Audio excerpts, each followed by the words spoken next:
Chinese people began to oppose this because we realized that we once had high hopes for an Assassin's Creed set in ancient China. Before Black Myth Wukong, none of us believed China could produce such high-quality games. So we naively pinned our hopes on foreign companies. If we continue to do so, we might end up with something as offbeat as the Shadows. I don't want to say a transgender Mulan or Mongolian Liu Bei. Hello, 大家好 welcome to my channel. I'm originally a game nerd and a self-learner of English from China. I'm talking about anything that I'm interested in to practice my English speaking skills because I haven't found any opportunities to use it in my daily life. In the previous video, we talked about a rather outrageous game from China called Showa American Story. It's an apocalyptic zombie game that tells the story of Japan buying and colonized the United States with its immense economic power. The development team boldly claimed that they didn't consult any experts or verify historical accuracy. Everything was based on their own impressions, filled with biases and subjective imagination, which made it all quite amusing. Despite this, the game has received widespread acclaim among players, whether Japanese or American. Everyone has found it interesting. Under the trailer videos for different languages versions of the game, you can find the comments in Japanese, English, and Chinese, not arguing, but really united in the same agreement. This game is so funny. On the other side, Ubisoft has announced a delay in the release of Assassin's Creed Shadows, and its popularity seems to be fading. This week, I will be jumping on this cold topic to share how my friends and I feel about this game. In contrast to the absurd yet appreciated Showa American Story, why did a game like Shadows, which claimed to respect history and Japanese culture, received unprecedented negative feedback? Is it really that players don't appreciate good things? I've been playing the Assassin's Creed series since the second up to the Unity. I'm also a big fan of Watch Dogs. However, I haven't kept up with the latest news because the repetitive gameplay has long lost its appeal for me. Playing the same mechanics twice is enough for me to lose interest. Nevertheless, I still enjoy climbing historic buildings in different countries and taking a leap of faith.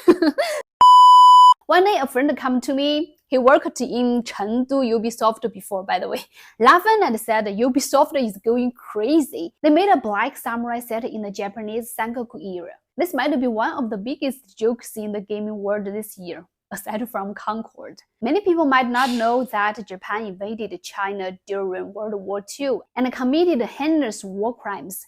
Unlike Germany, which has acknowledged and deeply reflected on its actions, Japan has not shown similar remorse or change, which creates irreconcilable tensions between the two nations, even today. But don't get me wrong, I'm not promoting war or hatred here. But history is history, and the reality is reality. It doesn't change based on anyone's will. So initially, Chinese players viewed this matter with a sense of amusement, thinking it didn't concern us. But as the situation escalated, we realized that history could be rewritten. A white professor fabricated a non-existent piece of foreign history through novels, which were then published and separated in the English market. Ubisoft used this work as a source for their game. As a Chinese player who is studying English, believe me, I can feel the Western world's malicious distortions more strongly than anyone. I've read countless Western media reports filled with ignorance and prejudice. What's more baffling is that, at first, Ubisoft didn't think they did anything wrong, even after these professors' fabricated history has exposed. They said their game wasn't supposed to be historically accurate to avoid taking responsibilities. Only when their stock price hit a record low did they feel the sting and had to announce a delay.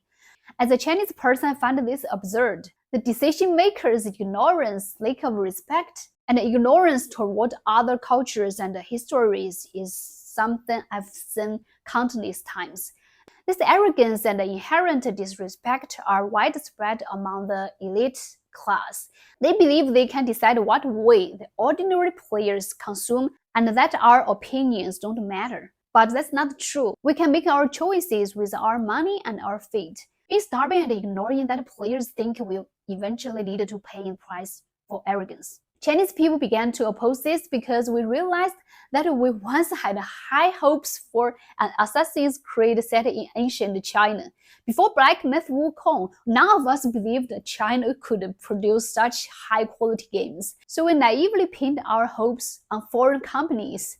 If we continue to do so, we might end up with something as offbeat as the Shadows. I don't want to say a transgender Mulan or Mongolian Liu Bei. Now back to the question, can there be a black samurai? I think it's possible. I once read a manga called Afro Samurai, where the main character was a black samurai with an afro. The Japanese have also adapted many famous Chinese literary works and historical stories. They even turned historical male characters in big-chested female ones. They also included Yasuke in their Sangoku-era games before too. As I mentioned last week with Showa American Story, the governor of California in the game even calls himself both a cowboy and a samurai, which is hilariously absurd. Yet nobody had an issue with it. In fact, they found it amusing and acceptable. Why didn't these works face such backlash? I believe it comes down to understanding the unique worldview of the work itself, what characters fit in without feeling out of place, and what kind of effect of the creators wanted to achieve. When everything feels absurd but makes sense in its unique context, you find it fun and don't take it seriously. Take Afro Samurai for example. It's set in a fantastical world with advanced technology and samurai traditions. The Afro Samurai can even deflect bullets with its sword. How cool is that? By the way, it was banned in China for its extreme violence. 烦死了！ Ubisoft's Assassin's Creed series, however, has always prided itself on creating historic settings and events. Every game has had main characters from their own countries, but with Shadows, they made a big deal about involving countless experts and respecting Japanese culture. Yet, just minutes into the trailer, obvious mistakes were already showing. They even picked an unsuitable character for the story set in Japan. What's worse, the experts they consulted were exposed for fabricating entire segments of foreign history, an unbelievable and iconic turn of events. When faced with a flood of criticism, instead of introspecting, Ubisoft deflected, framing players' objections as racism. What they fail to understand is that our objections are not about the character's race or inaccuracy in trailers. It's the arrogant attitude of the developers, trying to force-feed players what they deem right, and completely disregarding players' feedback. This arrogant behavior, even insulting people who gave helpful feedback, has caused them to clash with their own audience. They care only about extracting more money from players while ignoring what players actually want. I think this is the real reason behind the anger, or rather, disappointment. After all, Ubisoft once brought us many great games and countless joys. I just don't understand what changed them. What do you think about this? Feel free to share your side of stories in the comments below. So that's all for today's video. Thanks for watching. As always, if I made any mistakes that confused you, please correct me. I really appreciate your help. So until next time, stay safe, stay positive, and peace. 再见，拜拜。